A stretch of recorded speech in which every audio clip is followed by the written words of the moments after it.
Assalamualaikum warahmatullahi wabarakatuh. Di video kali ini saya akan sharing kepada kalian hal-hal yang dibenci oleh DC pinjaman online ya ketika ada nasabahnya yang mengalami keterlambatan atau gagal bayar.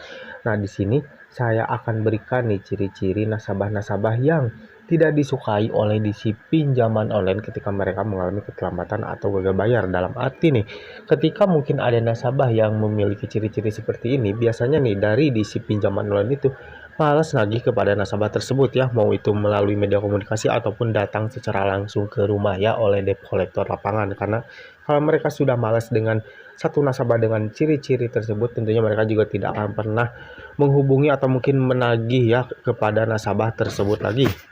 Nah, ciri-ciri nasabah yang tidak disukai oleh DC pinjaman online adalah sebagai berikut.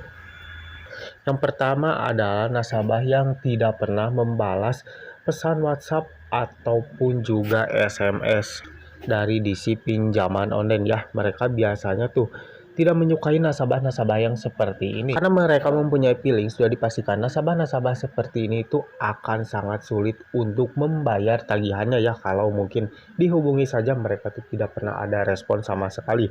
Dan ini nih ciri-ciri nasabah yang tidak disukai oleh DC pinjaman online, dan biasanya ketika ada nasabah seperti ini, si DC tersebut itu malas lagi untuk menagih atau mungkin mengingatkan tentang tagihannya yang sudah tertunggak di aplikasi tersebut ya. Nah, ini adalah ciri-ciri yang pertama ya. Dan yang kedua adalah nasabah yang bodoh amat, dalam arti bukan hanya tidak merespon SMS ataupun juga telepon dari DC pinjaman online ya. Nasabah ini tuh biasanya bodoh amat, mau diancam seperti apapun mereka tuh tidak terpengaruh atau mungkin tidak merasa ketakutan ya. Karena memang harus seperti itu ya, apalagi mungkin buat kalian yang mungkin mempunyai mental yang kurang kuat ya, kalian juga sepertinya harus melakukan aksi bodoh amat seperti ini ya, agar kalian tidak gampang takut ketika digertak oleh DC pinjaman online ya.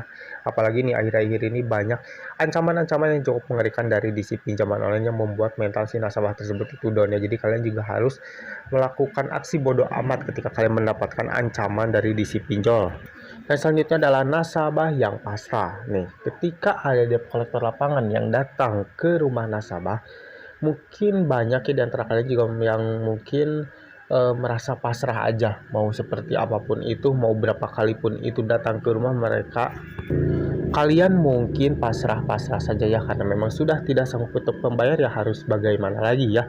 Mungkin banyak nih yang nasabah-nasabah yang pasrah seperti ini. Nah, biasanya juga dari DC pinjaman online itu paling tidak suka dengan nasabah yang pasrah seperti ini, dalam arti mereka itu ya mau apapun yang terjadi ya mereka pasrah-pasrah aja. Pada intinya mereka tuh sudah tidak sanggup untuk melakukan pembayaran yang sudah tertunggak tersebut ya. Jadi mereka tidak akan ada usaha lagi atau mungkin tidak akan ada melakukan peminjaman lagi untuk melunasi hutangnya, karena memang mereka tuh sudah benar-benar merasa dipusingkan dengan hutang mereka. Jadi mereka tuh pasrah aja, mau debt collector lapangan datang ke rumah, mau diteror lewat media komunikasi juga mereka tuh tidak peduli ya, atau mereka tuh sudah pasrah apapun yang akan terjadi. Dan biasanya nih nasabah yang seperti ini tuh kurang disukai oleh DC pinjaman online, dan biasanya lambat laun juga si DC tersebut itu tidak akan pernah menagih ataupun juga mengunjungi rumah nasabah tersebut.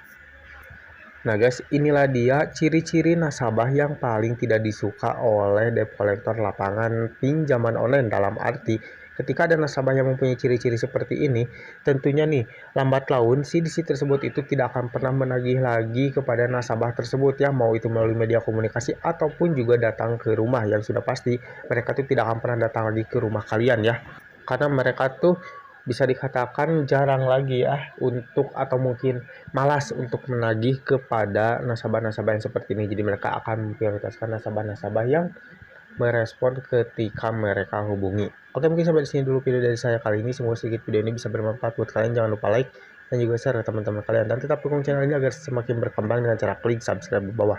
Assalamualaikum warahmatullahi wabarakatuh.